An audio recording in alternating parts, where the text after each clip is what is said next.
Hi, thank you so much for coming on my YouTube channel. It is an absolute pleasure to have you here. Can I ask you to introduce yourself, please? Sure. My name is Leo. I'm a producer and a journalist.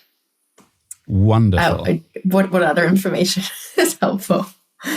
I think the one other pertinent thing is you, like me, were an adult diagnosed as being on the autistic spectrum, which I think is always a really interesting story to hear, because you get a lot of people kind of our age who have been diagnosed quite late because, as I'm sure you agree, when we were young, autism was more of a Rain Man style, non-verbal plonking on somebody's face. I haven't watched Rain Man in about 20 years.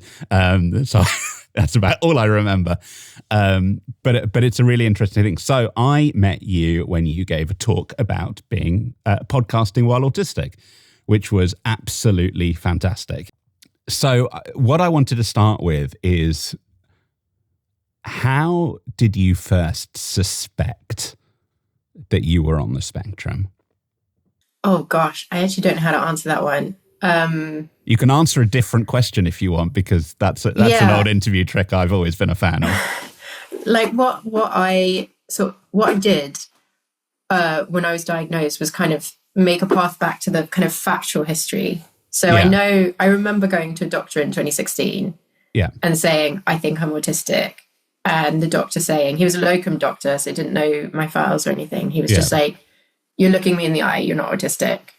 And so I just sort of put it to bed at that point, which suggests to me that in 2016, so I'd come back from a trip where I'd broken up with my ex. So I know that I was going through like lots of questions about who I was at that time, but I don't know why it would have occurred to me that I was autistic at that time. Yeah. And I just can't remember. I don't have very good, maybe you have this too. I don't have very good kind of, I don't have very good memory, especially in times of distress. Yeah. It kind of folds in on itself. I get that. Yeah. So I wonder why. So I'm not quite sure why. I know that like if I track back, then I've got, traits throughout my life, and I can see why it would have occurred to me. But I don't know which one pointed it out to me at that time. I'm not quite sure. And I'm not quite sure why I would have made the connection, because I'm very conscious that when we were growing up, autism meant something different. Yeah. And in 2016, it was still quite early days in that conversation about neurotypes more broadly, where I think the definition of autism was, in a popular sense, broadened. Mm-hmm. And then it was kind of supercharged during the pandemic when we were all like Googling stuff on our phones 24/7 because we were indoors. And I think like that precipitated me trying to get an official diagnosis to figure out what's actually going on, and asking a GP again, filling out the form, realizing I do actually fit all of the criteria now that I've given the form. And they were like, yes, we are going to assess you. I was on that waiting list for ages, and then went through the Right to Choose system, which is NHS funded, but they wire you through like remote ones instead of in-person ones, and it's much quicker. But I only realized this like 2 years into the waiting list. Okay. And then, so I think so the thing that tipped me off that second time, that I had more memory of, it's sort of speaking about it a lot more and it being online more, and, I'm not sure if you do know, but the algorithms on sort of Instagram and stuff have, once you start looking at that stuff, it's similar for LGBT stuff. They're like, oh, clearly you're interested in this. And then they start feeding you more and more. And you're like, there's something going on here. So I think the kind of positive side of the internet in that way is that the algorithms do fish out these things where you start questioning, and that I guess can be used for good or evil. And in this case, I would say good. Do you think that leads to a lot of people going down the rabbit hole of like, I'm definitely autistic when they're clearly not? Well, they might be. Like, why would you? For me, like there's a medicalized set of autism traits, and there's a threshold question of whether you meet enough of them, and the way that you are diagnosed is whether it is disordered. So I have anxiety, I've had depression, and that means, okay, I can officially be autistic. But if I didn't have those and I had the exact same traits, then I wouldn't be autistic. So that isn't coherent. So I don't think, I think a lot of self-diagnosis is valid. And I think that if you are identifying with a lot of traits, like, why are you asking yourself those questions in the first place? It's very similar to LGBT stuff in that case. It's an identity thing. And it's like, oh, I'm asking it because something's not fitting. And it's like, well, it could be autism. And until I got officially diagnosed, I was really on the fence because I was like, is this childhood PTSD? And it could still be, I don't know. But it's interesting to me that in a medical setting, they were like, no, we do think this is autism. Because I don't think I would have been convinced myself if I hadn't had that. But I also, if people sort of identify with lots of the traits and Googling autism and how to cope with it is helpful, then why wouldn't you? I think that's fair. And, considering a lot of the ways that you cope with autism are similar to the ways that you cope with complex PTSD and the ways that you cope with ADHD, which are the two conditions that have the most overlap with the symptoms for autism, it makes a lot of sense. So I think what makes you interesting is, funnily enough, putting you down just to something that's a 50-50 chance, but you are female and women tend not to be diagnosed because whether true or not, and based on all the women in my life, I would say this is almost certainly true in comparison to me, women are typically just better at communication, better at life, to be honest. And as a result, you get a lot more of the camouflaging behaviors being successful. I won't say that women camouflage more than men. I think it's probably more accurate to say women camouflage successfully more than men. I actually, in my autism diagnosis, was kind of shocked to see that I didn't mask as well as I thought I did. I mean, it could be because I was talking to professionals, but they pulled out all sorts of communication patterns that I thought were very normal and actually are not. So, for instance, she said, please, can you just wait here? Like, it was remote. Can you wait here while I write something down? And I was like, oh, she's concentrating. She's writing something down. I shouldn't interact. Whereas that was like, apparently not a neurotypical behavior. What are you meant to do? Well, that's so like there are just things like that where I'm like, I'm sorry, my thing is more logical. Like I don't understand what this is. So yeah, and then they said, I mean, I don't know how they assessed this because it was over a screen, but they said I was bad at eye contact, which I know it sounds autistic if I say I thought I was good at eye contact, but I genuinely, I don't know, if I overthink it, obviously everyone's bad at it, but I think I'm okay with it. Like I don't think I'm the worst in the world. I don't like love it, but like it's like fine. Like I didn't think that I was like that bad at it, and they pointed it out through a screen, and I'm not quite sure how you could do that. I'm not so sure either. I mean, how could you comment on my eye contact? I mean, I'm currently looking at you, and my camera's over here, so if I have eye contact with you, it involves me. That's super intense. It involves me like staring into a camera from like 4 inches away and going, "Hello." And that's why viewers, I do not do eye contact on my YouTube videos. It's creepy. I think that's really interesting though, because actually it's a common thing that people think autistic people don't make eye contact, and it's more common to find actually it's just they make eye contact in some sort of indefinable weird way. I know personally speaking, I make too much eye contact or too little eye contact. I don't get it's more that I don't get the balance right. And when people say that I'm interesting. Yeah. Right. Yeah. I like to look at people while they're talking. Yeah. Usually the approach is like kind of as an observer. And I also like try to mimic as much as possible. Not always, but when I'm trying to make someone feel comfortable, then I'll do that. But What's the flip side Of of that course, word? that's a bit of a giveaway. The word that you just said you try to mimic. Oh, right. I mean, It's sometimes active. it does Yeah. come naturally. That's the thing. Yeah. Like, Okay. but it's like, I mean, I'm often in artificial situations like interviews because of my job, and so like there is a degree of, you know, thinking about the other person in a way that is perhaps unnatural because I wouldn't say unnatural actually, but where you don't necessarily have all the tools to know what makes, say, your partner feel comfortable.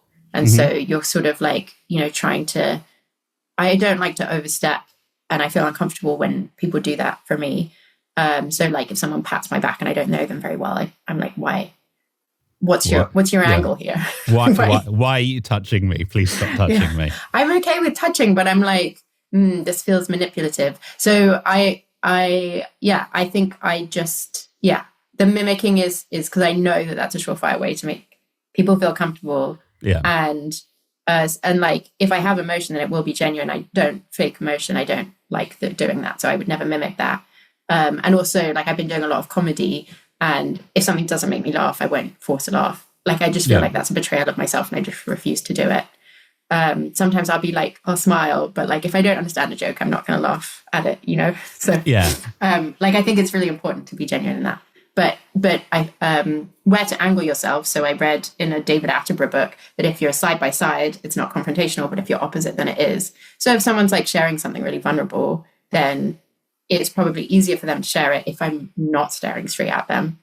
You know, it's probably easier if I'm on their side. Yeah. I think you could probably quite accurately spot people like us by how many little tricks like that we remember and that we've learned. You know, guarantee, look at a successful autistic person's shelf, and you're going to find things like, you know, body language for dummies and you know, 28 tips on how to make people think you're a normal human being. Do you think that getting a diagnosis, how did you change before and after diagnosis? I think that's what I want to know. Like, what did it do for you, the diagnosis? What did it do for me and what did it do for my interactions are wildly different answers, because what it did for me, I would say, nothing about me changed. I mean, in many ways, how could it? You know, diagnosis doesn't change me. It's a label. What changed was me saying to people, I have it officially on a piece of paper. Yeah, I was more proud. I was brandishing it. You can't, you know, now I can't say I'm probably autistic. Now I can say I'm actually autistic. Therefore, you know, this is me. And at that point, suddenly there's a release in, you know, if people just don't want to deal with me anymore. Some people, I know a couple of people who just couldn't handle me getting the diagnosis and just basically stopped talking to me. What do you mean they couldn't handle you getting the diagnosis? Because at that point I stopped masking as much. I was like, I'm not going to drain myself with masking anymore. And they were like, oh, well, okay, maybe we don't want to be friends with that version of you. Or, so I suppose my behavior did change it in that regards, but it was more about the fact that it freed me to mask less rather than. So I unarguably have more psychological and mental energy than I would have before the diagnosis. Equally, every so often I do think, what if the diagnosis is wrong? What if I have this instead? What if I have that instead? You know, and I've got physical health problems, particularly many of them. You know, so it's all complicated by that. But yeah, no, I'd say all the behavior came from when somebody said to me, I think you're autistic. What it really helped with me was the coping factor of it, not just actual coping, but, you know, changing my behavior or being able to, you know, flex to different situations more. But it wasn't until I got an actual diagnosis and just started accepting it and saying to people, this is what I'm like, and I'm, you know, I have discovered there are limits to how much I can change in certain ways, and then life became easier as long as the other person actually got it. Some people can be told, and they just don't seem to. They'll say they get it, but you know, they'll still behave in exactly the same way with the vague comments and the lack of specificity and you know, giving feedback in an unhelpful way rather than a helpful way, and you know that's always quite maddening, because you know it's like, but I've told you. I would change my behavior. I would change the way I gave feedback if someone said something like that to me. Why aren't you doing it? I find that's really helpful one to go back to is, would you behave in that way? And it's like, you know, if there's a chasm between someone's behavior, instead of just being like, oh, this is neurotypical, I'm not understanding, it's like, would you treat someone like that? Like, is that a kind way to treat someone? I think it's always like a nice way to come back to that. They say that it's 2080 for autism to neurotypical, like the ratio. Yeah, and especially... I just suspect that it's just much more. I think a lot of people are undiagnosed, and I suspect that it's something like 40-60, and if we manage to prove that 40% of people are autistic, then we're going to have so much more inclusivity, and we're going to have... I feel like at the moment what we're doing is, and I might think this because I don't know if you went through this wave, but like a lot of my friends are realizing that they're autistic around a similar time, and because, you know, we like to group, and I wonder if we've all just been trying to do neurotypical rules between us, whereas like it doesn't serve us. Whereas once you realize that you're autistic, it's like, oh, we can set our own rules. It's like, for me, there's a very similar journey to coming out, because I'm queer as well. I'm married to a woman. And once you all acknowledge that, like, oh no, we're not going to try and do what everyone else is doing, we're just going to be ourselves, then you can like start moving away from all of the scripts and be like, what script do we want for this? And it's just much nicer. Yeah. I mean, I something you said there really kind of resonated with me, which was, I think it is so much easier to be friends with fellow autistic people. It's weird, really, because actually you'd think that would be harder, but there's something about you end kind of, because both of you are kind of ignoring certain unwritten rules, you kind of get to focus more on actually the conversation and like more the content. So. Yeah, I don't think it's a coincidence that it's like, oh, so many of my friends realize they have autistic traits. I mean, it could also be because that's like a topic of conversation and we're just more aware of it. But it could also just be that, we find ways to communicate that help us. But people have different traits. So like there will be autistic people where I'm just like, the traits are so different that I have as much in common with them as like a neurotypical person, you know? Yeah. Because you have different, I don't know, the little pie charts, you have different areas where you're more autistic and less autistic. And if they don't overlap, then you'll have the same level of difficulty. So I have a theory that a significantly larger number of people who are in the audio industry in some way are on the spectrum. I think that that's true for voice actors as well as audio engineers. So I suspect a lot of people watching this will be thinking, I wonder if I am. Do you think as actors more generally as well? It's hard to say, because the bit of acting that I struggle with is the genuine portrayal of an emotion. I'm very good at faking it, otherwise I wouldn't be any good at it. But certainly I couldn't do like on-screen acting because I can't stay in the state well enough. So I can make my voice sound like I'm acting, or I could make my face look like I'm acting, but doing it all at the same time is just a bit much. Oh, that's really interesting. I used to do drama when I was a kid, like in a Saturday school. It was like an after school, like a Saturday club. And I remember, it's very inappropriate in hindsight, but I was about 16 and they were like, you need to pretend to be a heroin addict if you really want heroin. It feels like an inappropriate thing to ask a 16-year-old to do, but I did it. And I remember, and also when I was at uni, I did some acting as well. And I had this one play where I had to do melodrama, and I found it really, really hard. I'm the opposite to you. I can't do superficial. Yeah. And then, but I remember, like, it really stuck in my mind. Like, that's very dramatic. But like when I had to be the heroin addict, like I was like crying. People were really scared of me. Like people like reacted in a really like extreme way. But I was like, well, I'm just pretending. But I really felt it in my bones that I was like, I could be like unhinged in that moment, or I could be like, you know, by that I mean like act outside of norms. And I think that they were really, I just remember their reaction. They were very affronted by it. But then, yes, in first year, I had to play this person who was themselves and their dad. It was this play by April De Angelis. And people really liked that performance. And I remember really falling into it and really being that person. And then I was Abigail in The Jew of Malta by Christopher Marlowe. And the director wanted it to be really, melodrama, very like not play on those deep emotions. And I just couldn't find the pitch. Like I didn't understand the tone that she was going for. And I just couldn't, like, I was just like, oh, I have to not be genuine throughout. Like I really struggled. And I think I, in hindsight, and also based on what my mother said, did a terrible performance. So in your talk, you talked a bit about how your autistic traits were strengths and benefits for what you had found yourself doing. Yes, the talk, that kind of, I found those two academics who wrote about, like, I can't remember what they called it, but it was like the positive aspects basically of, and I guess that's what you mean by superpower.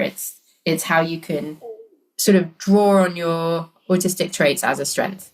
And I really, really like that idea because it came across when I was diagnosed at the end of the session so you talk to a counselor and then you talk to a psychiatrist. And at the end of the session with the psychiatrist, he said, I told him what my job was. And he had really pointed out the fact that I answer questions in a storytelling way. So in examples, which I remember in the talk, I didn't do. I just went through a list of bullet points. And here, now that I'm talking naturally, I'm like doing every single time if I analyze it.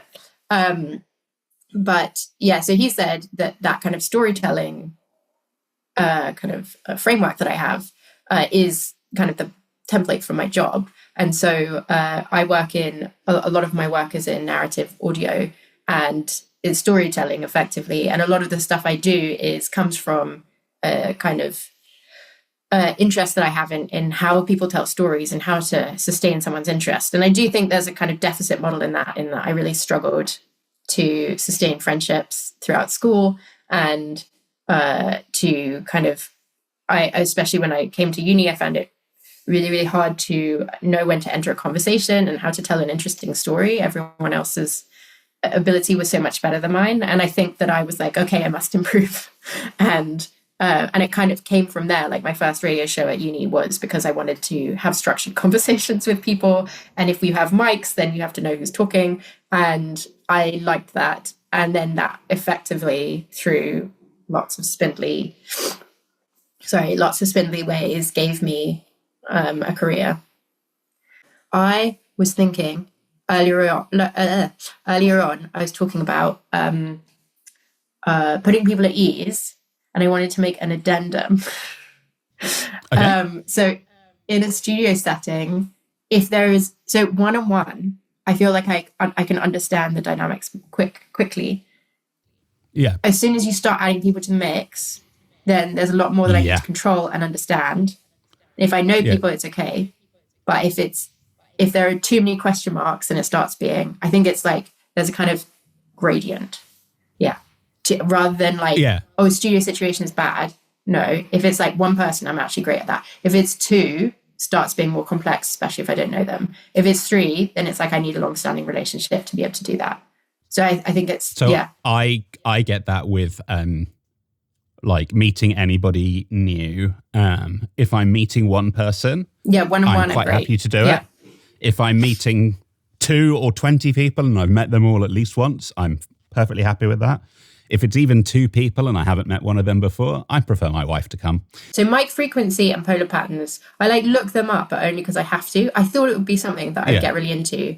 But the way I approach mics is sort of, or any tech, is getting to know a person, but like getting to know it. And so I'm not actually interested apart from one big exception is synthesizers. But in and of themselves, I'm not actually interested in the kind of personality of mics I haven't met, but I am interested in mics that I handle, how they react to things. So I won't like memorize manuals of polar patterns, but I like to know where it goes, and I don't like to not know where it goes. So like I've got an NTG2 shotgun mic, and I just it's kind of instinctual. I like it to be instinctual with the tech that I use and like an extension of what I'm doing. So I moved from a Zoom H4 to a Zoom H5 like 3 years ago, and like because it's such like a hardy piece of kit I used all the time, moving it was like it's a little bit unpleasant. H5 is much better though because the load times are so much shorter. But as I say to people, I'm really good at telling people about themselves, but I do need them to fill in a 240 questionnaire first. Yeah, no, socially, I think I'm okay. Like I'm always launching myself into new situations. Like I sign up for classes all the time. Like I love like engineered situations like that. Is specifically from a production standpoint. Yeah. I used to be a teacher as well. So like if I understand the wider structure, like where is the power coming from in a school? I used to do supply. If you come in for a day, it's really hard to get your head around that. Whereas if you have your classroom, then you can start, like it takes a while to build up, but you can, they call it behavior management, but really it's understanding power structures. Then you can, wrestle with it. I think you have, which is like, how does it help? I guess like, I don't want to answer this one, but I guess the flip side of that is how does it not help? And I can answer that one if you want me to. Do you want that? So I think we should both answer that one. You go first. Okay. So in my job, I've started saying, since my diagnosis kind of given me a bit more courage to say I'm autistic. So recently, I've got a job interview coming up, and I said, please, can you be specific in your questions? Because I've been caught out by this before, where, for instance, it was for English journalism, and they didn't specify that, as in the job was English journalism. And so I had taken a Scottish example, and they were like, okay, we'll just have to sit with the Scottish example. But like they hadn't specified that they wanted an English example. You could assume that from the fact that the job was that, but that's not what the question said. So I hadn't assumed that. So stuff like that, where I've been caught out by like, or like they said like, oh, on what occasion have you sort of, I don't know, done something of your own initiative? And I took something from my personal life, not my work life, because they hadn't specified that. And I've just been caught out so many times by people just not being specific. Obviously, it's on me to think, oh, well, they probably mean this. But in an interview situation, I don't, because there's just not enough time. And I've got the stress. And so I'm maybe not like thinking at my best speed. And so I said just recently in a form, like, can you be specific in the question? So I think, what was it? The negative sides? There's going to be subtext sometimes that I miss. And I think sometimes that's really advantageous because in journalism, you need to take what people have said, not what they haven't said. And so I won't infer stuff, perhaps as much as others might. And so I will ask very basic questions in order for people to be explicit. And usually that means that people go a bit further in their thinking. And I think that that's advantageous. But the flip side of that is I will not understand things. And that's bad. And similarly, like I've been put in production situations where like a lot of the job of a producer is to make people feel comfortable in a room. And I've just got to accept that that's my weak point. Like I can't click onto most people very quickly. I need to work up that relationship. And in order to understand how they function, I can't do it off the bat. And there are producers who will just come in and understand the dynamics of a room and be able to play on them to put everyone at ease and to build, a really beautiful moment. And I can do my absolute best to do that. And I will try. And I will plan in order to do that. But I'm using abilities that come naturally to other people and that do not come naturally to me. And I think it's really important to sort of have an awareness of your strengths and weaknesses, like in whatever part of your life, so that you can dodge the bullets and But Yeah. I'm sure other people think the same about your strengths. Well, that's it. Yeah, Those people are probably like being aware of them. Like fact checking is like really nice for my brain. Like it's just so satisfying. But then it's also tortuous because I'm like, well, how far do they want me to fact check? Like, is it okay to like do a backstop at a reliable publication, or do they want me to check what the journalist said there? And so like, yeah, there's part of it that's, I don't know. Yes, there are areas where I will be more thorough than other people. But there where you just need to like create ease for everyone. Like I can do my best and I will always do my best. And I think I've done it on occasion before, but like that's fluke. What I found really fascinating in what you just said is that it was exactly the same core cause and problem that I can give in my answer, but a complete opposite way of dealing with it. Go on. Yeah, I want to hear this. So I overdo it, like massively overdo it. I'm very, very good at reading people's body language in the slightest little bit of eye movement and the things like that. Okay, no, I can do that because I pick up on things other people don't. Yeah. Which means sometimes I ascribe meaning to them where perhaps they didn't intend it. Okay, Yeah. You are like, you're gonna totally get this example. My ex used to cross his arms all the time, and I was like, "Oh, he's being defensive," but he was like, "No, I'm actually not. Like, I'm just crossing my arms." So, but I'd read in a book that that's what that meant, and like once that's it, it's really hard to shift that. Oh no! I mean, I could ascribe like 90% of the arguments in my marriage down to one of us doing that with the other. And I have been known to be like, someone has said, I don't agree with you. And I've found myself literally in tears thinking that they think I'm terribly unprofessional and, I'm a bad person. And disagreements I deal with so well. I'm just like, oh, it's not about me. Yeah. So you get the two extremes with people with autism. So for me, so I love an argument, like a proper argument where I'm actually know it's coming. But if someone disagrees with me in a personal way, rather than I don't like what you're saying, but they just say, you're being silly, or, I don't think you're being very professional when you say that. When actually, if someone's not substantiating something, then that's, yeah. I don't know. I realized that I had a different approach to this when I was working I was assistant producing on a project, and the executive producer, which is the highest up in the chain, was commenting on the script. And like, I hadn't written the script, so I guess it's no skin off my bones. But I found all the feedback really helpful. And then other people on the project were saying, oh, that was really harsh. And I was like, I don't understand what's harsh about this. She's just like sharing her opinions. Yeah, I don't know. So that kind of tipped me off. And that was fairly recently, a couple of years ago, that like, I just have a different approach to feedback.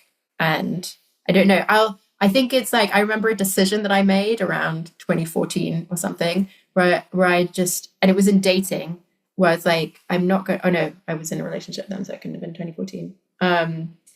Yeah, it would have been around 2016, around the time of the autism diagnosis, the first approach, where I just made the decision that like, I'm so bad at inferring that I'm going to give up on inferring. Yeah. I was just like, I'm just like, why assume? Take people at face value. I remember telling myself that, like, if someone's saying something to you, then assume that. And that has ever since made my life so much easier because I'm not doing the second guessing. Wow. I would really like to be able to do I second guess myself.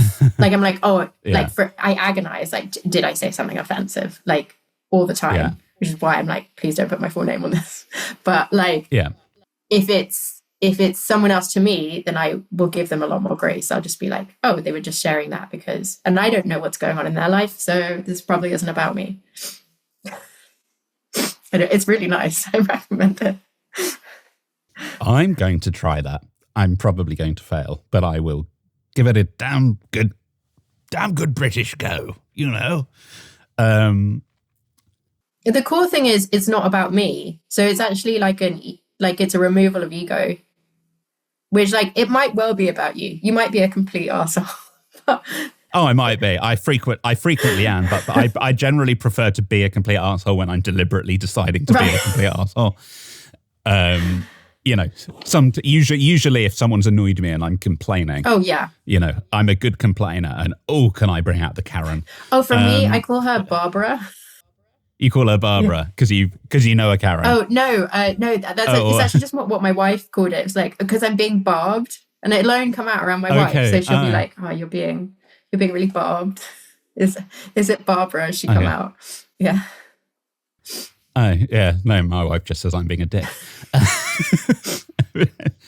Thank you. Thank you for all of this conversation. Likewise. Thank you for all of your time. Thank you. It has been a pleasure.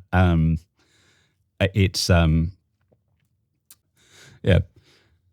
No, thank you. Thank you for your time. Thank you for You're welcome. It's been a lot of fun. Thank you. Yeah, likewise. Thanks for making it. Thanks for asking me on. Cool. Speak to you again soon, I hope. Bye-bye. Yeah. Bye.